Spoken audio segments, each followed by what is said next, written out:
Today on Shakedown, I don't give a damn how many people watch this show or not, because today, this show is bigger than just views. It's a test, a call to action for you to be honest with yourself about exactly how complete a race fan and car enthusiast you are, or want to be.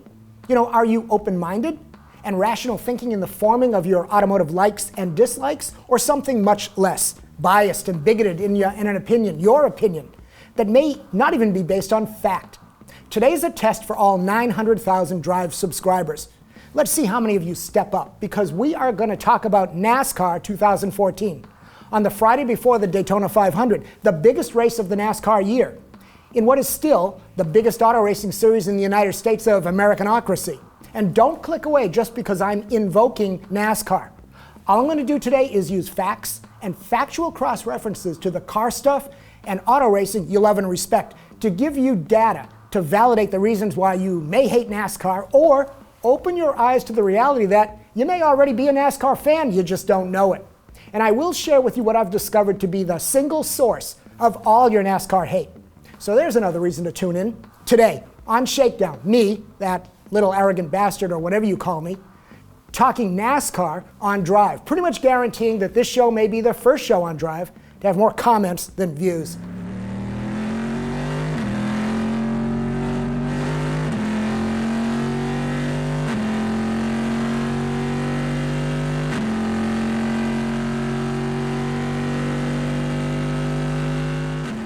Look, I'm not here to convert you into NASCAR fans.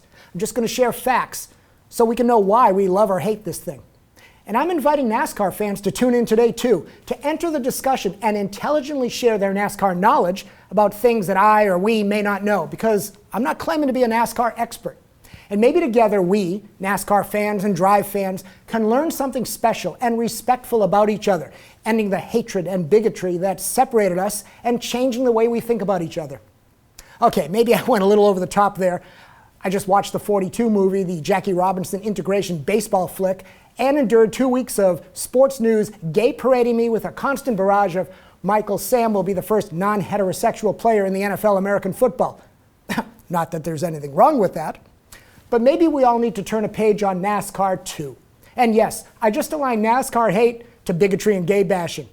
And around here, if you're gonna hate, you gotta hate on fact. And by the way, while we're at it, let's say we make the same rules for those two other things too. Back to NASCAR, because today I'm going to suggest it's not really the racing or the race cars or the drivers or the skill level to drive and race NASCAR that creates the hate. It's NASCAR's marketing, and that's my big discovery to share with you. It's the marketing that's polluting our sense of NASCAR. The common man image of the drivers, when we know that these guys and girl are multimillionaire special and have special talents, and we'll discuss talent in a bit. It's shoving Danica down our throats constantly and without any context to the reality of her performance. It's making the complex simple and the simple into something artificially deep. It's adding drama where there's not. It's creating stories that are spin versus conveying fact. It's NASCAR announcer Mike Joy, during the Daytona qualifying, actually trying to explain that just like his dad, John Menard, who built his millions and riches up from nothing on his own, it's Mike Joy saying son Paul Menard did the same thing in racing, building his success on his own, when I can't recall a race car that Paul ever drove that wasn't Dad Menard sponsored. Mike, that's a line of BS so profound that Charmin's should be Paul Menard's sponsor. And yes, I'm suggesting that NASCAR gets hate because of their marketing. Every news bite sounds like a propaganda-filled fact vacuum press release. Every driver interview is scrubbed politically clean, saying nothing specific except listing sponsors like I'm reading a shopping list. Well, unless Tony Stewart starts talking when he's angry, and that's when we get the real information. Other drivers, for example, this weekend again, there's Carl Edwards, and his answer to the question, what changes did the team make to the car from testing to Daytona qualifying, where it was clearly faster? And Carl simply named his crew chief and said he, the crew chief, looked at details on the sponsor name here, Ford Fusion. Look, I understand secrets, but wow, nothing? See, I think NASCAR marketing is negatively influencing car fans to hate because the marketing spin is distracting us from looking at the facts about NASCAR racing. And how do I fix all this? Well, for me, it's easy. I turn off the TV announcers when I watch a race. I never listen to MRN broadcasts on the radio or internet. And I separate myself as much as I can from the NASCAR marketing and PR spin. I just watch the racing. And guess what? Viewed without the blather, NASCAR racing has a lot in common with the other racing that I like. Let me explain. Let's start with the first elephant in the room, the skill to drive NASCAR. And all you commenters that constantly type, NASCAR sucks, how hard can it be just to turn left? You know that's pretty ignorant, right? To go fast in any car, even on a banked track, you have to get the car to the limits. And here we're talking more about a car with more weight, less tire, and not ground effects downforce to help it. Plus, except for the super speedways, you are driving the corner with the same progression of required skills as in other racing. You deal with corner entry, braking or throttle adjustments to balance the car, hitting the line, nailing an apex, transitioning back to power, and power down for corner exit. And even on the super speedways, you're still catching the car with steering. Oh, and while the technique is different from road racing, it's just as complex to master. To go fast, you are steering and throttle correcting. And when you're not being hyper smooth in oval racing, you are scrubbing speed and racing wankingly slow. And all of this is just to get the damn car around the track alone, without the 40+ other cars racing you or fighting you as lap traffic. Now, without arrogance, I will tell you that in 1991 or 2, I actually drove an actual Hendrick Racing, Tide Racing Chevy Winston Cup car around Charlotte Speedway for 2 full test sessions. Ricky Rudd was a Hendrick driver at the time, and there was this end-of-the-season thing the Hendrick organization did for its sponsors and crews with the race cars, and Ricky got me invited and into his race car.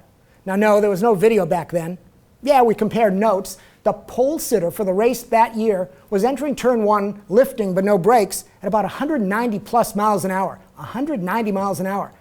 I was on the brakes and only going 175, but hey. And NASCAR, I can tell you, is a real race car. When the tires come in, you bite at or hold the limit with steering. You shift balance with your feet. You look ahead through the top corner of the windshield and out the side window to spot the bottom of the track and the apex. And you're doing a hell of a lot more than just turning left, trust me, to make sure you don't turn right. And then there's the racing with other cars, which we also did. That takes skill, planning, and managing the mayhem by thinking ahead. It's all involved in running with traffic and setting up passes. And oh, it's fun, constant fun. So in that little story, I'm trying to validate 2 things. The cars require skill, and the drivers that have these skills are pretty special. I'm not saying I am, Ricky was. And if you don't respect the drivers that race NASCAR, you're not being fair. The next elephant is the race cars themselves. And yes, they're live axle, and yes, even the Aussie V8 supercars evolved from that to independent rear suspension. But NASCAR specs may not be so foreign to the cars you admire. A ton of you viewers are going all gushy over the Blue Balls Camaro that just showed up a second time on Big Muscle. And everyone is raving about his handling, which I'm not questioning here. But guess what? Live rear axle in that Camaro. Plus a thumping, thundering V8, just like NASCAR. Now, I know the issue with NASCAR race car tech is bigger than just a live axle and the engine. And I know they made fuel injection sound like the second coming of God. But again, that's the marketing that's pissing me off more than the actual absence of FI technology for so many years. If you think NASCAR are the only silhouette cars in racing, well, think again. DTM, for example, and many others. And if it's wrong that Toyota Camry and Ford Fusion are front drive on the road and rear drive on the racetrack, then what do we make of the Audi R8 GT3 cars? They're rear-wheel drive race cars, not quattro like they are on the road. A Nissan GTR GT3 GTD race car. It's a different spec than the road car drivetrain. And where the hell is my four-wheel drive Ford Fiesta road car from the rally car? Point taken? And NASCAR balance and performance adjustments on the cars are not the only tweaking going on in racing to create competition. So you better start hating on a bunch of other series on that point too. By the way, as backward tech as we want to consider them to be, when these NASCAR race cars get on a road course, I can't say I hate the action. The cars move around, the drivers actually have to work, the brake zones are long enough to allow and show the working of a pass. You know, at least one of the road races should be part of the chase for the NASCAR marketing. And do I want the NASCAR race cars to continue to evolve? Yes. But is the current car the cause of the hate? To me, it's not. But it is a problem in that NASCAR is enabled to a clinging to tradition, average Joe marketing mentality.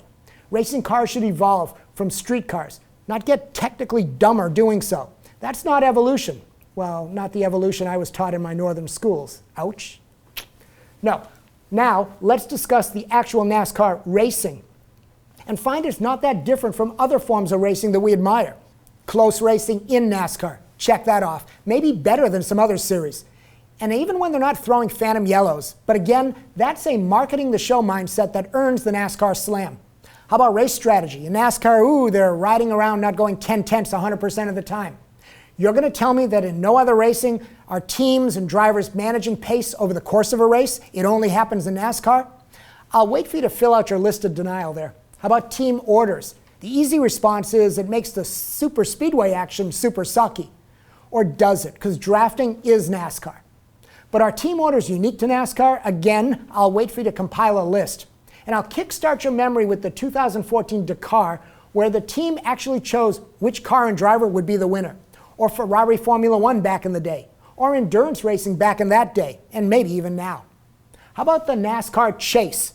It's modified in 2014 to have the elimination of drivers as the chase races wind down, ending with 4 finalist racers fighting in a winner-take-all championship battle in the last race.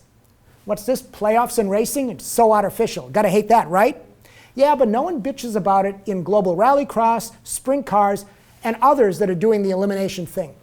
And I forget even mentioning the major league sports like baseball, football, basketball, hockey, World Cup, college sports, all of it. Shall I continue? But I have to agree with Penske Racing NASCAR star Brad Keselowski. He says evolve or die. So again, I'm not sure hating NASCAR for the chase measures up. So where am I taking all this here? As we head into the Daytona 500 race weekend, which I will watch, despite the fact NASCAR marketing has made me so cynical that even if Austin Dillon earned his pole position, or Richard Childress Motors were the strongest in the field, while Hendrick Motors were popping and Roush Yates power was not strong enough, even if all that, bringing back Dale Sr.'s number 3 and finding it P1 so as to conveniently earn a full week of NASCAR PR, well, that just makes me want to not trust and start to hate. Now, this shakedown was built as a challenge to make your car love and hate decisions based on fact, not emotion or perception, and to kickstart some thoughts with facts to either confirm your views on NASCAR or start to think about it differently. Now, to me, the skills to drive and race NASCAR are real. The drivers bring talent. The teams have to build and set up real race cars to go fast. The cars are racing machines and share specs and technology that you admire in other cars, like Pro Touring, muscle cars, hot rods, etc. The NASCAR racing is close. Strategy and tactics are found in NASCAR, just as you find them in other racing series. And creating different ways to score points and win championships is also not a NASCAR-only domain. Hello, F1. So why the NASCAR hate? I say it's the NASCAR marketing, the packaging of their own sport, and the resulting self-inflicting assault and insult to the authenticity and integrity of their own racing. Now, race car fans like you guys can suss out lapses in authenticity faster than a NASCAR official can find Michael Waltrip is cheating again. Whether you love or hate NASCAR matters not to me. Well, that's not true. It only matters to me if you want to see more NASCAR on Shakedown on Drive, but explored and presented the way we do on Drive. I think there are stories out there. I think we may be missing a big chunk of audience and some interesting stuff by passing over NASCAR. And like it or not, NASCAR is a powerful force in racing. And any true car fan should know the facts about NASCAR, not just blow it off based on bias. I fear with NASCAR around here on Drive, we all act like my Italian family. We hate, we just don't bother to remember why. It's like, hey Leo, don't bother to talk to Uncle Tony anymore. We don't like him, we don't respect him. Now I forget why, but it doesn't matter. We just hate him, capiche? I shared some stuff here today, and there's so much more that we could debate. And yes, the racing in NASCAR can be improved. I mean, all I have to say is restrictor plates. And yes, I love the old NASCARs versus the new. I prefer the old NASCAR authenticity. And Dale Sr. better than Junior. Now, what do you think about NASCAR and today's chat? And your feelings for NASCAR based on fact, or is it really just an effete attitude? You know, the I'm better than you because I can pronounce and spell Koenigsegg, and you souvenir-wearing, truck-stop-showering NASCAR apostles are so ignorant, you think Ricky Bobby's a real driver. Now, that was all a joke, so put down your finger, because you know I can see you through this thing, right?